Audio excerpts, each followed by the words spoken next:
Antes de começarmos, inscreva-se no canal e ative o sininho para conhecer histórias inspiradoras dos santos que mudaram o mundo pela fé. Pedro Claver nasceu em 25 de junho de 1580, na pequena localidade de Verdú, uma vila da Catalunha situada na diocese de Urgel, no nordeste da Espanha.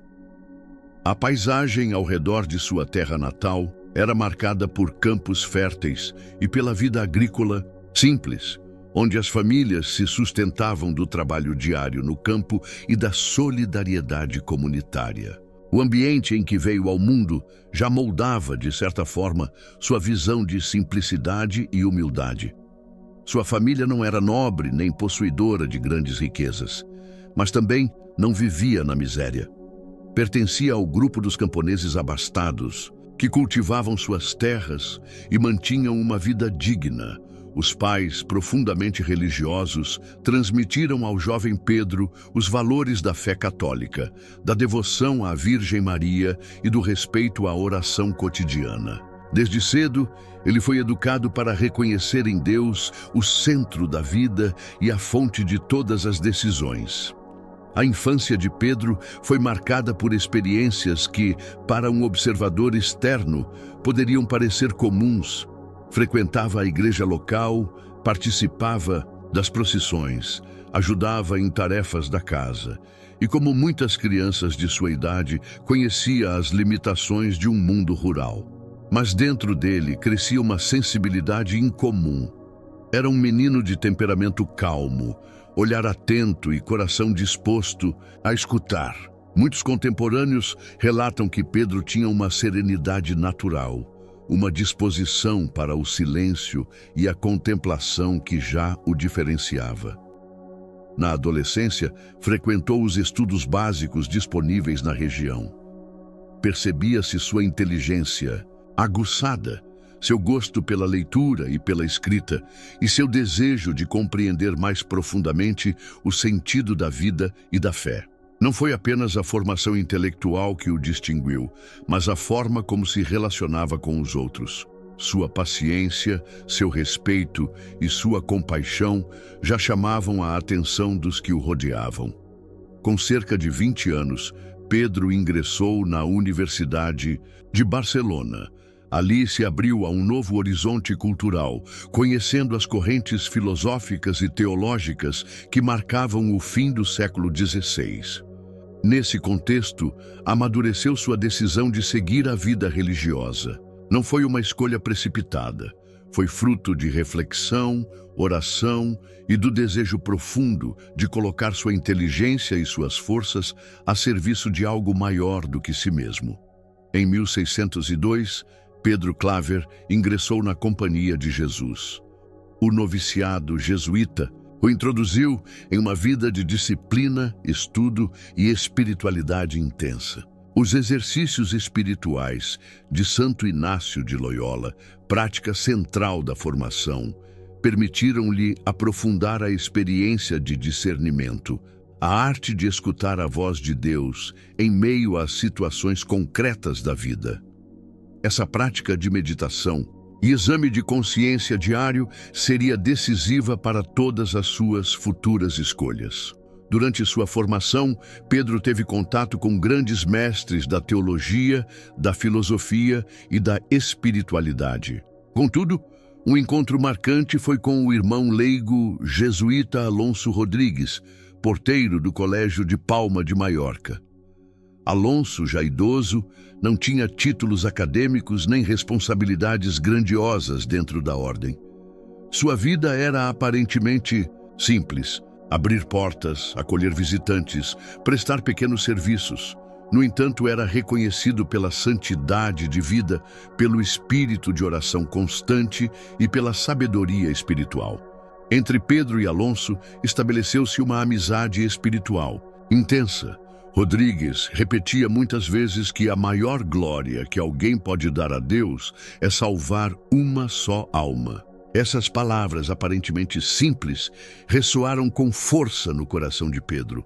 Alonso ajudou-o a perceber que a vocação missionária não se mede pela grandiosidade das obras ou pela quantidade de pessoas, mas pela entrega total ao cuidado de cada ser humano, especialmente dos mais esquecidos.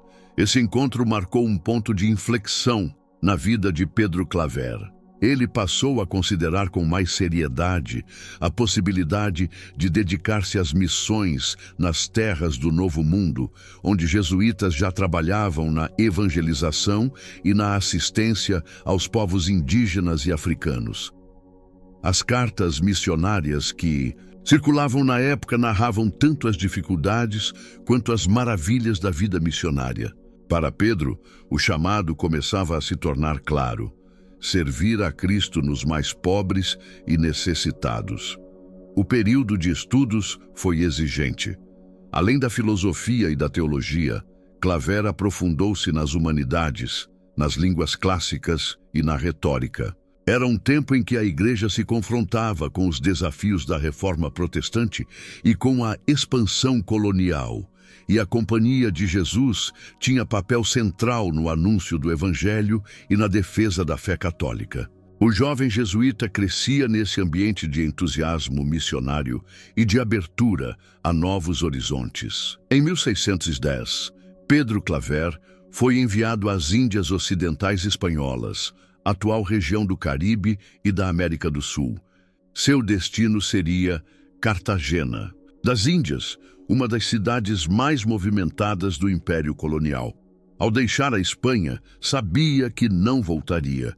Era uma partida definitiva, uma entrega total. Muitos missionários partiam sem a certeza de sobreviver às doenças tropicais, à violência ou às dificuldades culturais. Ainda assim, Pedro aceitou o desafio com confiança, convencido de que obedecer à voz de Deus valia mais que qualquer segurança pessoal. Essa decisão final não surgiu de um impulso momentâneo, mas de um processo longo, feito de escuta, discernimento e acompanhamento espiritual. A infância em Verdú, a formação sólida, a amizade com Alonso Rodrigues, a experiência universitária e jesuíta, tudo convergia para aquele momento.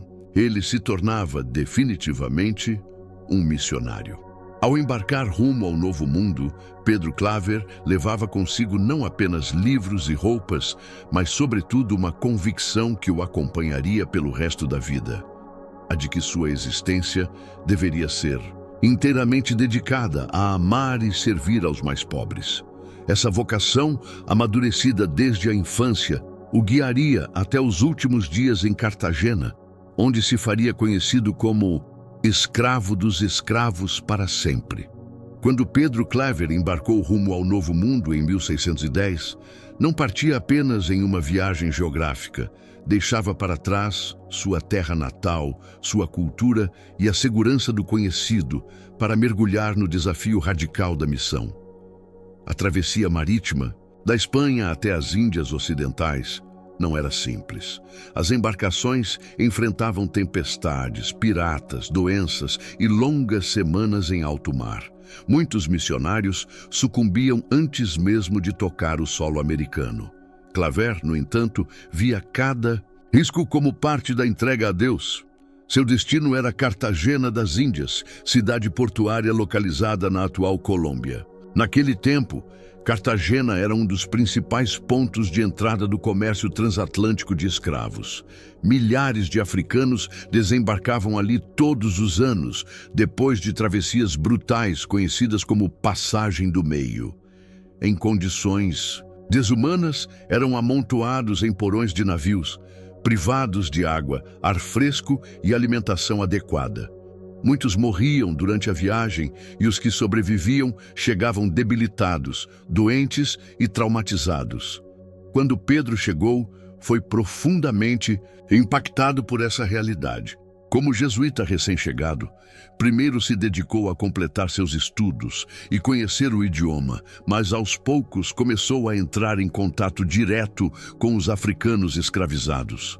A cada navio que aportava, centenas de homens, mulheres e crianças eram desembarcados como se fossem mercadoria. Autoridades coloniais avaliavam seus corpos, comerciantes discutiam preços e famílias eram separadas sem piedade. Pedro Claver não conseguiu permanecer indiferente. O encontro com a realidade dos cativos, desde os primeiros meses em Cartagena, Pedro percebia o abismo entre a vida que deixara na Europa e o que agora presenciava. Ali, a fé e a moral cristã eram frequentemente esquecidas diante da lógica econômica do sistema escravista. Embora a escravidão fosse, em certa medida, legitimada pelas leis coloniais, a crueldade praticada feria qualquer princípio de humanidade. Pedro Claver se aproximou dos negros com o coração aberto, procurou aprender suas línguas e compreender suas culturas. Essa atitude era inédita em muitos aspectos, pois os africanos eram tratados apenas como força de trabalho, raramente como seres humanos com história, dignidade e espiritualidade. Claver, no entanto, reconhecia neles o rosto de Cristo. Aprendeu expressões básicas de diferentes línguas africanas, utilizou intérpretes e gestos para comunicar sua mensagem e buscou traduzir o Evangelho de forma acessível. Não se limitava à transmissão de doutrinas, mas oferecia acolhida concreta. Levava água fresca, pedaços de fruta, ungüentos para feridas, roupas limpas. Tocava-os, algo que muitos evitavam devido ao medo de doenças ou preconceito racial. Esse gesto simples tinha força imensa, pois restaurava a dignidade daqueles que eram tratados como objetos. A assinatura da entrega total em 1616, Pedro Claver foi ordenado sacerdote. Nesse momento, assumiu publicamente uma decisão radical. Em todos os documentos que assinava, acrescentava a frase Petrus Claver, aeternus servus Aethiopum, Pedro Claver, escravo dos etíopes para sempre. Ao usar a palavra etíopes, fazia referência genérica aos africanos, como era comum na época. Essa assinatura não era apenas simbólica, era a expressão de uma vocação assumida em definitivo. Claver entendeu que sua missão não era passageira nem condicionada ao sucesso. Ele se declarava escravo dos escravos para sempre, identificando-se totalmente com aqueles que servia. Essa atitude escandalizou alguns, que consideravam exagero ou desonra um sacerdote se rebaixar dessa forma, mas para Claver era a lógica do Evangelho. Quem quiser ser o maior, faça-se o servo de todos. A cidade de Cartagena, era uma cidade vibrante, mas também profundamente contraditória. Possuía muralhas, igrejas suntuosas e palácios, que demonstravam a riqueza do comércio colonial. Ao mesmo tempo, nos becos e nos portos, a miséria dos escravizados contrastava com o luxo dos comerciantes. Essa tensão social foi o campo de missão de Claver. Ele transitava entre os dois mundos, frequentava a alta sociedade quando necessário, mas voltava sempre aos cais e às senzalas, onde passava a maior parte de seu tempo. Essa opção preferencial pelos pobres não era compreendida por todos.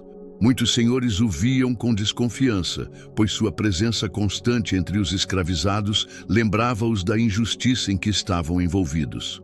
Formação espiritual em meio ao sofrimento. O contato diário com o sofrimento dos escravizados não tornou Claver um homem amargo ou revoltado. Pelo contrário, fortaleceu sua espiritualidade. Ele buscava forças na Eucaristia, onde se abastecia para o serviço cotidiano. Passava longas horas em oração diante do Santíssimo Sacramento, pedindo a graça de amar cada pessoa com a mesma intensidade com que Cristo ama. Ao mesmo tempo, vivia uma disciplina austera, dormia pouco, jejuava e realizava penitências. Essas práticas não eram fuga do mundo, mas uma forma de unir-se mais profundamente à dor daqueles a quem servia. Ele acreditava que só poderia ser fiel à sua missão se estivesse disposto a carregar em si mesmo parte da cruz de Cristo, presente nos corpos feridos dos escravizados. O início de uma obra de 40 anos, a partir de sua ordenação, Pedro Claver mergulhou de corpo e alma na missão. Cada navio que chegava se tornava para ele um campo de ação. Não esperava que os africanos fossem até a igreja e até eles, no cais e nos porões dos navios. Levava remédios simples, distribuía frutas e água e batizava os que estavam em risco de morte. Essa atuação, que começou de forma quase improvisada, se transformou em método missionário. Presença concreta, cuidado corporal e espiritual. Comunicação no idioma do outro, defesa da dignidade. Esse método marcou não apenas sua vida, mas também a história da evangelização na América. Ao longo dos anos, Pedro Claver se tornaria conhecido como Apóstolo dos Escravos. Mas esse título não surgiu da noite para o dia. Foi construído pouco a pouco, em cada gesto de compaixão, em cada palavra de consolo, em cada olhar de misericórdia, oferecido aos que eram tratados como mercadoria. Assim se consolidava sua missão no Novo Mundo. Não uma aventura exótica, mas um mergulho radical no coração da humanidade ferida. Quando se fala de São Pedro Claver, o título mais recorrente é Apóstolo dos Escravos ou Apóstolo dos Cativos. Esse nome não surgiu por acaso, mas da constância de 40 anos em que ele se dedicou quase exclusivamente ao serviço dos africanos desembarcados em Cartagena. Não era um trabalho esporádico, nem uma campanha pontual de caridade. Tratava-se de um estilo de vida, de um sacerdócio vivido inteiramente como serviço aos que estavam no nível mais baixo da escala social da época. O ritual da chegada dos navios Cartagena recebia regularmente os chamados navios negreiros. Cada chegada era um espetáculo doloroso. As embarcações atracavam após longas semanas de travessia pelo Atlântico. Nos porões, centenas de homens, mulheres e crianças eram transportados como mercadorias. O calor, a falta de ventilação, a escassez de água e comida, além das doenças, faziam com que muitos não sobrevivessem à viagem. Os que desembarcavam estavam cobertos de feridas, famintos, desorientados e muitas vezes à beira da morte. Enquanto comerciantes e autoridades se apressavam em avaliar a mercadoria, Pedro Claver corria para o cais acompanhado de intérpretes auxiliares e voluntários. Levava cestos de frutas frescas, água potável, vinagre para limpar feridas, roupas limpas e pequenos remédios. Seu primeiro gesto não era pregar ou catequizar, mas socorrer. Ajudava os fracos a sair dos porões, apoiava os doentes, oferecia um pouco de conforto físico. Esse cuidado inicial tinha profundo significado espiritual. Ao tocar os corpos feridos, Claver restituía humanidade àqueles que eram tratados como objetos. O gesto de oferecer um gole de água a um africano sedento era, para ele, tão sagrado quanto oferecer o cálice na missa. Comunicação e evangelização. Pedro compreendia que a evangelização não podia ser feita apenas com palavras.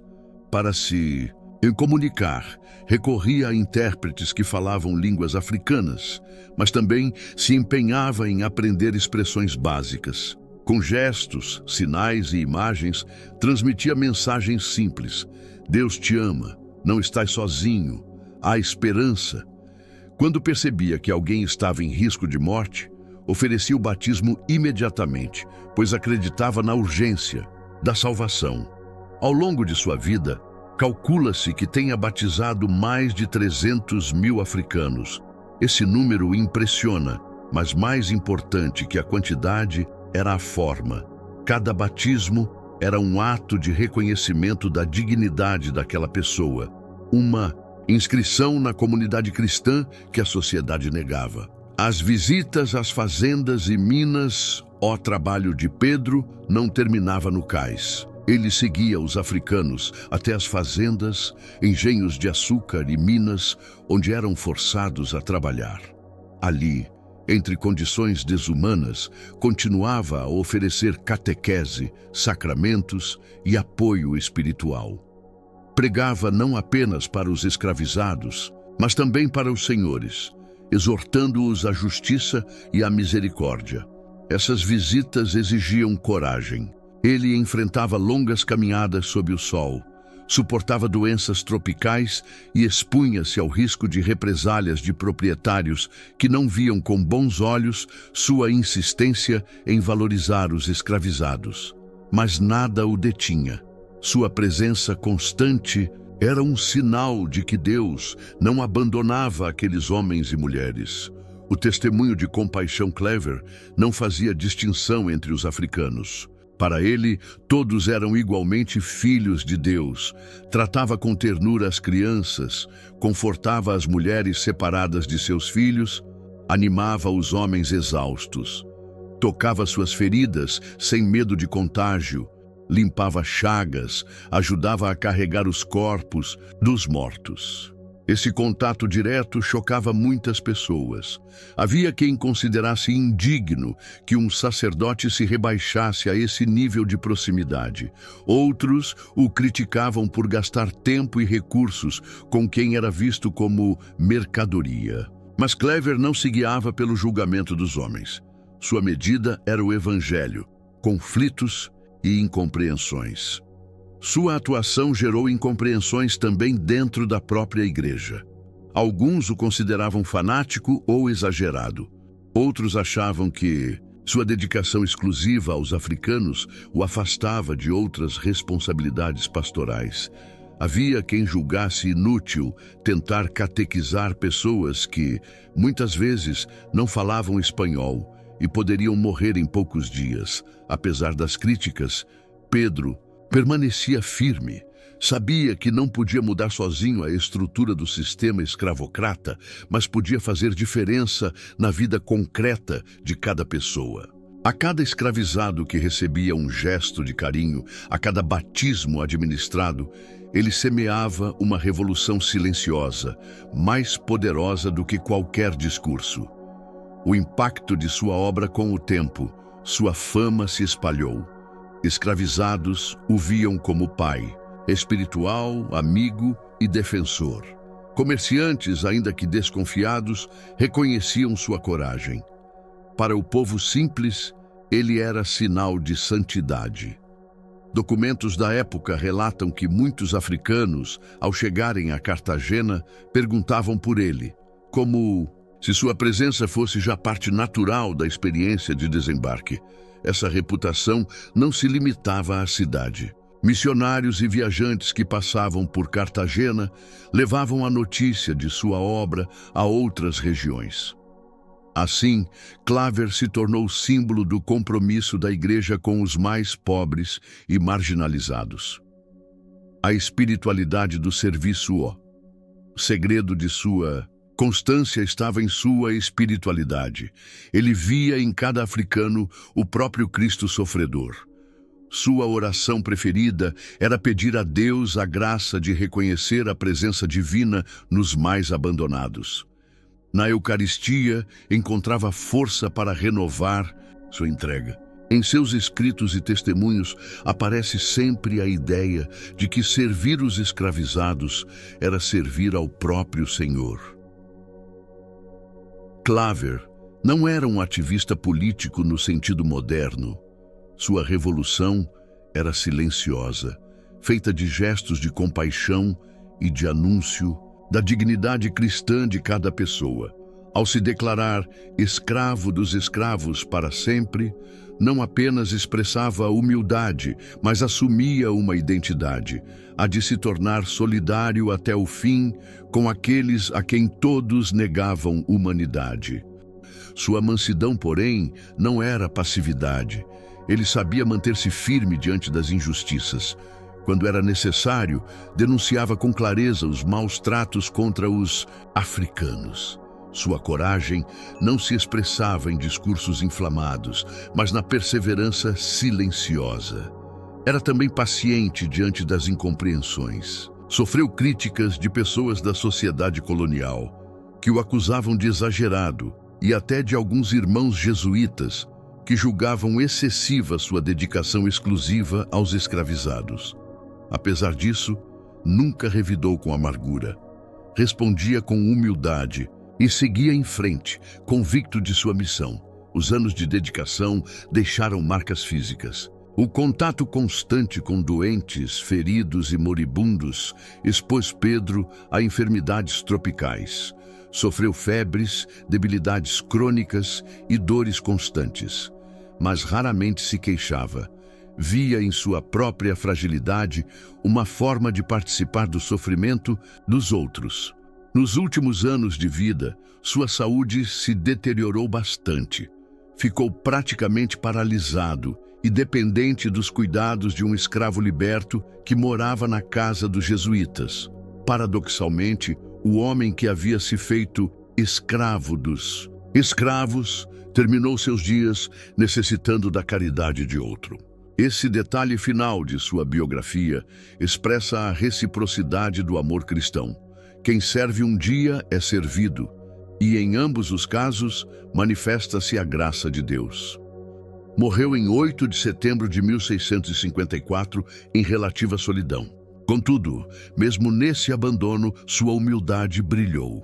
Aceitava sua condição como parte do seguimento de Cristo, que também foi rejeitado pelos homens. A virtude que mais chama a atenção em sua vida pessoal é a perseverança. Durante 40 anos, manteve-se fiel à mesma missão, sem desviar-se, mesmo sem ver mudanças estruturais. O sistema escravocrata continuou existindo após sua morte. Sua obra não resolveu a injustiça, mas ele permaneceu, convencido de que cada gesto tinha valor eterno. Sua perseverança nasceu de uma visão sobrenatural. Acreditava que no juízo final, Deus não perguntaria quantas estruturas sociais ele transformou, mas quanto amou os mais pequenos. A morte de Pedro Claver, em 8 de setembro de 1654, encerrou uma vida inteira dedicada aos escravizados de Cartagena. Mas a sua história não terminou no silêncio de seu túmulo. O que parecia ser apenas a vida de um missionário exagerado, como alguns o viam em seu tempo, transformou-se lentamente em exemplo universal de caridade e santidade. O reconhecimento da Igreja, que culminaria em sua canonização, foi fruto de um longo processo de memória, testemunho e discernimento. Quando morreu, Pedro Claver já era conhecido pelo povo simples como o Santo dos Escravos. Apesar de estar enfermo e relativamente esquecido em seus últimos anos, a notícia de sua morte despertou comoção. Escravizados, libertos e pessoas humildes foram até a casa dos jesuítas para venerar o corpo daquele que se fizera servo deles. Muitos quiseram tocar-lhe as mãos, que haviam abençoado milhares, ou aproximar-se de seu rosto, que tantas vezes se inclinara sobre os doentes. Relatos contam que sinais extraordinários acompanharam esse momento. Alguns testemunharam curas, outros afirmaram sentir perfumes suaves junto ao corpo. Mas, mais do que os fenômenos, o que impressionava era a unanimidade com que os mais pobres reconheciam nele um verdadeiro pai. Entretanto, entre os poderosos e autoridades locais, a lembrança não foi tão imediata. Para muitos senhores de escravos, Pedro havia sido incômodo durante a vida e sua morte não significava grande perda. A contradição entre o afeto popular e a indiferença de parte da elite mostra a radicalidade de sua opção pelos pobres. Ele tinha o amor dos que pouco contavam socialmente e a frieza daqueles que dominavam a estrutura colonial. Logo após sua morte, começou a circular a fama de que Pedro Claver era santo. Africanos e descendentes passaram a invocá-lo em orações, pedindo intercessão em suas necessidades. Missionários, e religiosos que haviam convivido com ele relatavam suas virtudes e a intensidade de sua dedicação. Os jesuítas de Cartagena cuidaram de preservar sua memória, escrevendo biografias e recolhendo testemunhos. Um dos primeiros relatos foi feito pelo padre Alonso de Sandoval, também missionário entre os africanos, que descreveu a realidade da escravidão e exaltou a obra de Pedro. Esses escritos ajudaram a consolidar a percepção de que sua vida havia sido extraordinária. O caminho oficial para o reconhecimento da santidade é sempre longo e exige provas concretas. No caso de Claver, o processo de beatificação começou em Roma no século XVII, mas demorou a avançar. A lentidão se devia a vários fatores: a distância geográfica, a necessidade de recolher documentos e testemunhos em terras americanas, e até mesmo a tensão política em torno da escravidão. Um tema sensível. Apesar disso, a devoção popular não diminuía. Em Cartagena e em outras regiões da América Latina, sua memória era celebrada espontaneamente. Escravizados, já libertos, continuavam a contar histórias de como haviam sido socorridos por ele. O eco de sua fama chegou à Europa, onde missionários e cronistas jesuítas difundiram sua vida como modelo de caridade. Finalmente, em 1851, quase 200 anos após sua morte, o Papa Pio IX o declarou beato. Esse passo oficial da Igreja foi um reconhecimento solene de suas virtudes heróicas e abriu caminho para a canonização. O contexto também era significativo. O século XIX foi marcado por debates sobre a abolição da escravatura, e a beatificação de Claver surgia como sinal profético da dignidade dos povos negros. Em 1888, o Papa Leão XIII elevou Pedro Claver aos altares como santo da Igreja Universal. Leão XIII tinha grande sensibilidade social e buscava reforçar a presença da Igreja junto aos pobres e trabalhadores, especialmente após publicar em 1891 a encíclica Rerum Novarum, considerada o marco da doutrina social católica. A canonização de um missionário que havia dedicado a vida aos escravizados se harmonizava perfeitamente com esse horizonte. Na cerimônia de canonização, a Igreja proclamava ao mundo que a santidade não se encontra apenas em mosteiros ou palácios, mas também nos cais, nas senzalas, nos lugares onde a humanidade é negada. Claver era apresentado como modelo de caridade e como sinal de que a dignidade humana deve ser defendida sempre, independentemente de cor, origem ou condição social. Por décadas mais tarde, o Papa Pio XI declarou São Pedro Claver padroeiro das missões católicas entre os negros. Esse título oficializou o vínculo entre sua vida e a evangelização dos povos africanos e afrodescendentes. Não se tratava apenas de reconhecer sua história, mas de propor sua intercessão para todos os que, em diferentes tempos e lugares, continuassem a anunciar o Evangelho junto às comunidades marginalizadas. Com o passar dos séculos, a figura de Pedro Claver não perdeu atualidade. Pelo contrário, ganhou ainda mais relevância em contextos marcados pelo racismo e pela exclusão. Sua vida se tornou referência para movimentos católicos que lutam pela justiça social e pela igualdade racial. Em Cartagena, seu túmulo é lugar de peregrinação. Ali, visitantes do mundo inteiro encontram inspiração em sua obra. Para o povo afrodescendente, especialmente na América Latina, ele é lembrado como sinal de que Deus nunca os abandonou, mesmo quando eram tratados como menos que humanos. A Igreja o propõe como modelo não apenas para religiosos ou missionários, mas para todos os cristãos. Sua vida mostra que a santidade não consiste em grandes façanhas extraordinárias, mas na fidelidade cotidiana ao amor. Ele não destruiu o sistema escravocrata, mas transformou cada encontro em espaço de graça. O reconhecimento da Igreja não é apenas um título honorífico, é também um convite.